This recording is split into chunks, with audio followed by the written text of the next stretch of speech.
Good morning, friends. I'm going to do something a little bit different this time with my my videos. I want to show you I'm sitting in front of the Wasatch National Forest Service Department of Agriculture sign. I literally live 10 minutes from here. Through divine intervention, I got an aha moment back in February, mid-February,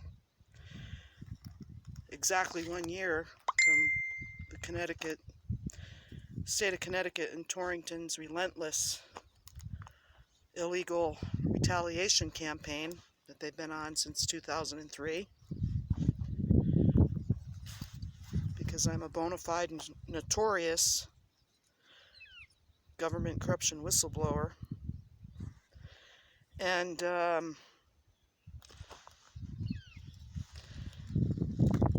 what I want to tell you is that, I've been trying to get a whistleblower complaint in Connecticut since '05 through present. That goes through either Connecticut Commission on Human Rights and Opportunities, or the Auditors of Public Accounts is the more appropriate agency per state statute.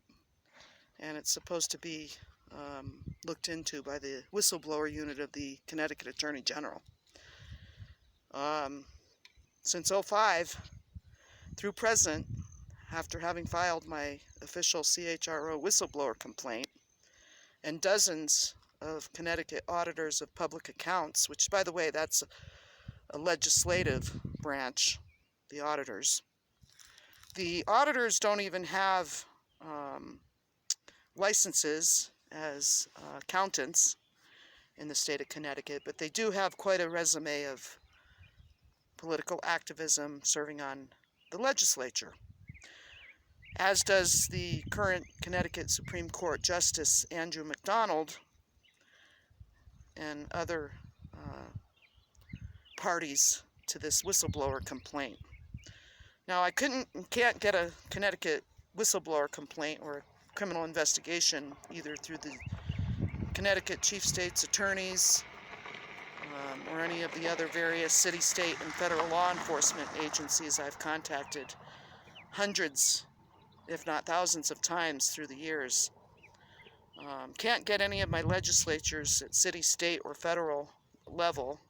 Senator Richard Blumenthal sits right behind the black ball on this when he was the AG in Connecticut in '06 when I filed my whistleblower complaints.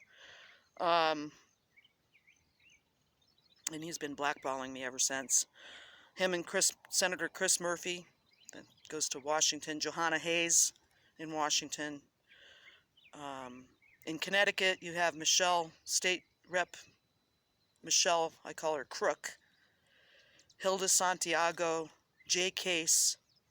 At the Torrington level, you gotta love City Council woman Ann Ruette and her sons, former Mayor Ryan Bingham and current Board of Public Safety elected official. Now, I have filed formal SEEC, State Election Enforcement Commission complaints that also fall on deaf ears against all these elected officials, including Governor Malloy, who was 8 years of his administration, completely supported by his pal, who is now Supreme Court Justice Andrew McDonald, who sits behind the executive branch chief law enforcement agency as a commissioner on the Division of Criminal Justice, railroading me since 2010 through present in about 36 false arrests and imprisonments and malicious false prosecution that I could easily prove and have attempted to prove, but there's no non-corrupt law enforcement or executive, judicial, or legislative branch of government anymore at city, county, state, federal level. Tomorrow they have scheduled a competency hearing. Again, since 2012, I've been railroaded into, "You're not competent to stand trial, ma'am," on trumped up, stacked, false, easily provable false arrests, actually assaults and ambushes by the Torrington police, and the state police got involved in criminalizing me, and yet all refused to do their statutory and constitutional duty to investigate all crime in Connecticut. And that goes for the New Haven FBI and the Connecticut U.S. Attorney and the U.S. Justice Department Litigation Unit in Washington, who I've contacted repeatedly since 2012. All of them. Hundreds and hundreds of times, with about a dozen official criminal complaints. I have letters to prove it, case numbers. I'm told by everybody, including the Connecticut Attorney General, since '08. Oh, sue them in civil tort cases. File ethics complaints. I've done that. I've attempted to do that for years. And what I was met with was more criminal, illegal retaliation. I don't know what it is about retaliation is illegal that these folks don't understand. Especially the Connecticut Commission on Human Rights and Opportunities, who is funded by HUD and EEOC. And they claim to be a law enforcement agency, and their mission is to eliminate discrimination. And retaliation is a component of discrimination, folks. I've been studying this since 2003 as what is now a bona fide litigator in Connecticut. Thank you, Robert Diekert, the Connecticut Attorney General, who represented the state in the Mary Bagnaschi versus State of Connecticut, City of Torrington Housing Authority case out of Litchfield that ended last year by Honorable Dan Shaban. Look it up. ct.gov.jud case lookup by name, Superior Court, civil. In fact, type in my name in an internet search. Put Mary Bagnaschi and National Liberty Alliance after my name and see what you come up with. And then let's talk. Because I'm 18 years into this, simply by choosing to stand up for what I believe in, seeing something wrong and saying something ever since, and getting the shit kicked out of me. The state of Connecticut has tried desperately, and the city of Torrington, to paint me as a dangerous, crazy criminal.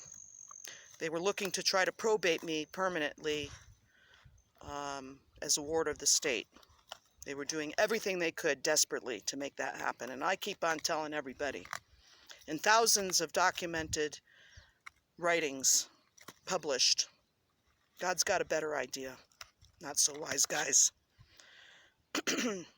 I'm giving a notice to all the evildoers of our time. Y'all got caught. And I keep on saying the shoes are on the other feet now, and they're God's feet. And they're on the feet of all the soldiers with boots on the ground.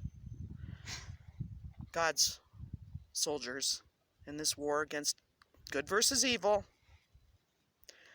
I'm not making this shit up. God already won the war on the cross of salvation. And these little battles that we fight here, they're nothing. God's got this. All is well with my soul. Take care. Love you all.